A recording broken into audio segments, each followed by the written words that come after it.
உணவே ஜீவசக்தி, உணர்வே பிரம்மஞானம். அன்பே சிவம், மனமே குரு. குரு பிரம்மஸ்ரீ நித்யானந்த சாமிகள் ஆசியோடும், சித்தர்களுடைய அருளாசியோடும், மகான் தத்துவராயருடைய அருளாசியோடும், உடுமலை பிரம்மஞான குழு பாடசாலை சார்பிலே, என்னுடைய சார்பிலே அனைவருக்கும் ஆத்மா வணக்கம். மனித வாழ்க்கையே இன்பமும் துன்பமும் சேர்ந்தது தான் மனித வாழ்க்கை. இன்பம் இல்லாமல் துன்பம் இல்லை, துன்பம் இல்லாமல் இன்பம் இல்லை. எப்போ ஒரு மனிதனுக்கு இன்பம் வருதோ அதனுடைய தொடர்ச்சி துன்பம். துன்பம் எப்போ ஒரு மனிதனுக்கு வருதோ அதனுடைய தொடர்ச்சி இன்பம். இது இயற்கையினுடைய நியதி. அப்போ அந்த இயற்கையினுடைய நியதினா இறைவனுடைய நியதினே வச்சுக்கலாம். இயற்கை தான் இறைவன், இறைவன் தான் இயற்கை. இதுதான் இயல்பு. ஆனால் இதை அவ்வளவு சீக்கிரம் நம்ம மனித மனம் புரிஞ்சுக்குமா அப்படின்னா புரியறதுக்கு வாய்ப்பு இல்லை. ஏன்னா இதனுடைய பிறப்பே இன்பத்தில் தான் பிறந்துச்சு. அப்போ இந்த இன்பத்தை மட்டும்தான் அதுக்கு தெரியுமே தவிர துன்பத்தை பற்றி தெரியாது அதுக்கு. அதனால தான் இந்த மனித மனம் துன்பத்தை ஏற்றுக்க முடியாமல் தவிக்கிறதுக்கு காரணம் என்னென்னா, இது பிறக்கும் போதே இதுக்கு இருந்த மனம் இன்பந்தான். இன்பத்தினுடைய விளைவால் உருவானது தான் இந்த மனித பிறப்பு. அப்போ அந்த இன்பத்தை தான் அது விரும்புமே தவிர துன்பத்தை பற்றி விரும்பாது. துன்பத்தை பற்றி தெரியாது. அந்த தெரியாத ஒன்று வரும்போது தான் அதை எப்படி அதை எதிர்கொள்கிறதுன்னு தெரியாமல் இது திண்டாட்டம் வரும்போது மனிதனுடைய மனம் தள்ளாடுது, அவஸ்தைப்படுது. இதுக்கு ஏதாவது ஒரு பிராயச்சித்தம் கிடைக்காதா என்று பல வழியிலேயே அது முயற்சி எடுக்குது. அப்போ எப்படிப்பட்ட மனம் அமைதியாகணும்னா என்னன்னா, ஒரு இந்த மனதுக்கு அப்பாற்பட்டு, இந்த இயற்கைக்கு அப்பாற்பட்ட ஒரு சக்தி வேணும் அப்படின்னு சொல்லி பார்த்தா, இந்த இயற்கைக்கு அப்பாற்பட்ட சக்தி ஒன்றும் இல்லை. அந்த இயற்கையவே மறு உருவமாக காட்டி, அந்த இயற்கையை ஒரு உருவமாக காட்டி, அந்த உருவத்தை நீ வழிபட்ட அப்படின்னு சொன்னீங்கன்னா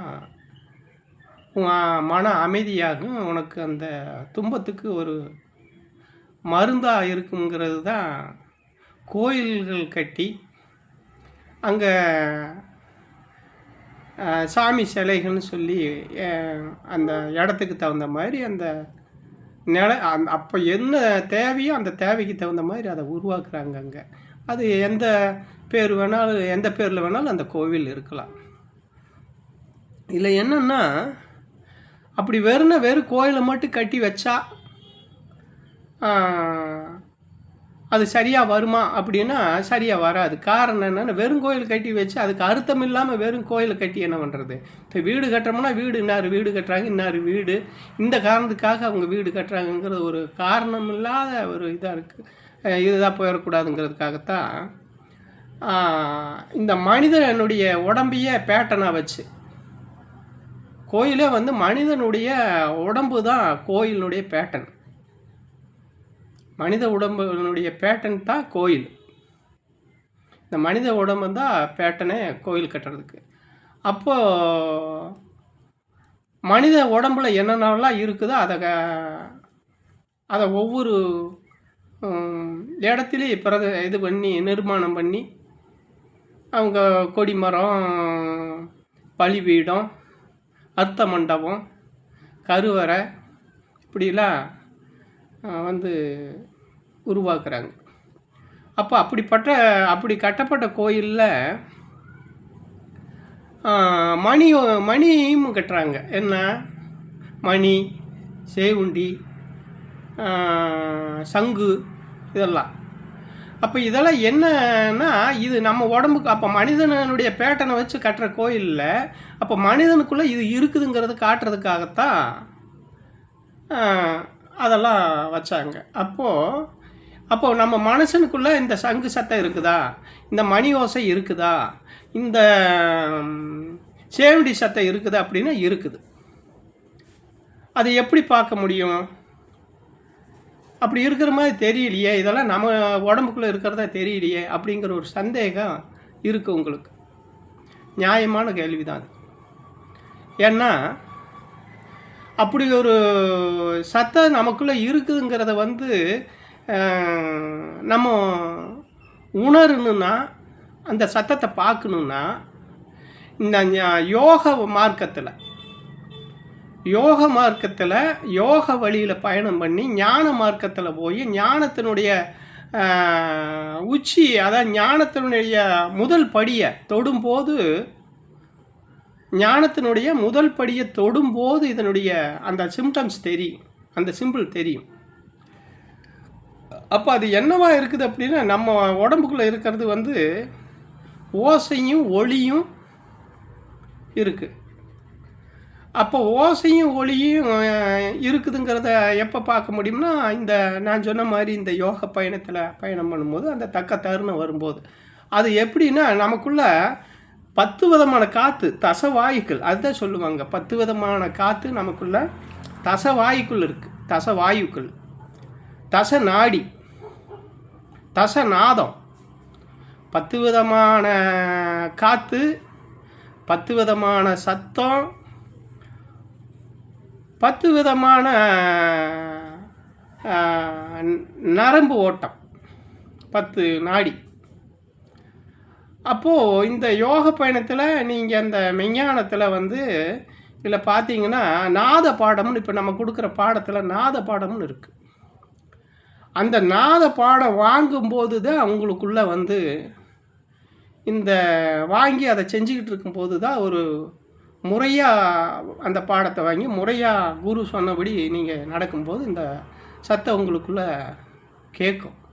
அப்போது அதுக்கு எத்தனை சத்தம் சொல்கிறாங்க அப்படின்னு சொன்னால் 10 சத்தம் சொல்கிறாங்க. அந்த 10 சத்தமுமே எப்படி இருக்குது அப்படிங்கிறாங்க தெரியுங்களா?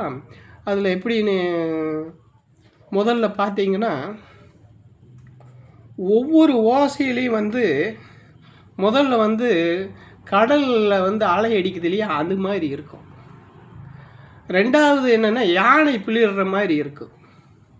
மூணாவது சின்ன மணி ஆட்டுற மாதிரி இருக்கும். நாலாவது பார்த்தீங்கன்னா பெரிய மணி அடிக்கிறோம் இல்லையா, சின்ன மணி முதல்ல சின்ன மணி அடித்த மாதிரி இருந்து இப்போ பெரிய மணி அடிக்கிற மாதிரி இருக்கும். அதுக்கு பின்னாடி 5வது பார்த்தீங்கன்னா டமாரம், இந்த டமாரம் அடிக்கிறோம் இல்லையா, அது மாதிரி ஓசை கேட்கும். அதுக்கு பின்னாடி பார்த்தோம்னா அது இப்போ இந்த டமாரம் அடிக்கிறது, அந்த ஓசையெல்லாம் கூட நமக்கு இனிமையாக இருக்கும். இந்த டமாரம் அடிக்கிற மாதிரியும் வானம் இடிக்கிற மாதிரி மின்னல் வருது, அந்த வானம் இடிக்கிற மாதிரி அந்த சத்தம் வரும். அந்த வானம் இடிக்கிற மாதிரி இடிக்கிற சத்தத்தை நான் அனுபவிச்சு அதில் தான் எனக்கு இப்போது நான் போன சிவன்ராத்திரிக்கு முந்தின, அதாவது போன வருஷத்துக்கு முந்தின வருஷம் நடந்த அந்த இதில் நான் உடம்பு பாதிக்கப்பட்டு அப்புறம்தான் எனக்கு குருமார் மூலியமாக எனக்கு அது ஒரு உடம்பு நல்லாச்சு. எதுக்கு சொல்ல வரேன்னா, இதை அனுபவிச்சாத்தே தெரியும். இது அனுபவிக்காதவன் இதை பற்றி பேச முடியாது, இது என்னன்னு தெரியாது. அப்போது அந்த இடிக்கிற போது தான் மனிதனுக்கு பாதிப்பு வரும்.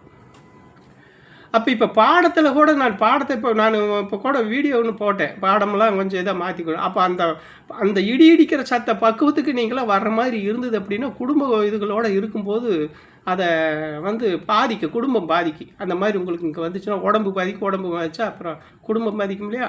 அதுக்காகத்தான் நான் ஒரு சிலரில் நான் மாற்றி கொடுத்துக்கிட்டு இருக்கிறேன். அது ஒரு சிலருக்கு புரியலை, அங்கிறதுக்காக இதையும் சொல்லிடுறேன் உங்கள்கிட்ட. அப்போ இந்த இடியோசைங்கிறது இருக்கிறதுலையே மிகப்பெரிய ஒரு பிரச்சனையான ஒன்று. அப்படி 10 ஓசைகள் நமக்குள்ளே இந்த யோக பயணத்தில் நம்ம பயணம் பண்ணும்போது நாத பாடம் வாங்கி செய்யும்போது நாதத்தில் தான் இந்த மாதிரி இதெல்லாம் வரும். அது உடனே வராது. காரணம் என்னென்னா, அதுக்கு நிறைய பயணம் பண்ண வேண்டியது இருக்குது. அதனால் இது அதுக்குத்தான் பார்த்தீங்கன்னா அகஸ்தியர் சொல்லுவார், விந்து நிலை தனையறிந்து விந்தை கண்டால் விதமான நாதம் அது குருவாய் போகும், அந்தமுள்ள நாதம் அது குருவாய் போனால் ஆதி அந்தமான சோதி நீவாய் அப்படின்னு. அப்போது இந்த நாதப்பாடம் வாங்கினீங்கன்னா அந்த சோதி நான் சொல்கிறேங்க இல்லைங்களா, அதாவது அந்த சோதி நிலையை நீங்கள் அடைய முடியும், சோதி பார்க்க முடியும், சோதி தெரியும். அப்படிங்கிறது தான் சொல்ல வேண்டியதாக இருக்குது. நீங்கள் இதெல்லாம் அறிஞ்சு உங்கள் சந்தேகங்களை குருமார்கள்ட்ட கேட்டு நிவர்த்தி பண்ணி இந்த யோக பயணத்தை நல்ல முறையில் செஞ்சு ஞானத்தை அடையணும்னு எல்லாரையும் வேண்டிக்கிறேன். அனைவருக்கும் ஆத்மா வணக்கம்.